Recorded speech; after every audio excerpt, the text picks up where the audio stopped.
સુરતના મૈદરપુરા પોલીસ મથકની હદમાં સોનીને પાસેથી 1 કરોડ 60 લાખ રૂપિયાની લૂંટ મામલે વધુ 2 આરોપીઓને સુરતની મૈદરપુરા પોલીસે ઝડપી પાડ્યા છે, જ્યારે લાખ કરોડો રૂપિયાની મત્તા પણ પોલીસે કબજે કરી છે।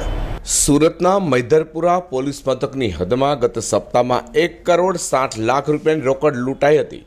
લૂંટારુઓ સીસીટીવીમાં પણ કેદ થયા હતા, જેને લઈને મૈદરપુરા પોલીસે તપાસ હાથ ધરી છે। આ લૂંટ કરનારા 2 લૂંટારુઓ સાથે ટીપ આપનારને પણ ઝડપી પાડ્યો હતો।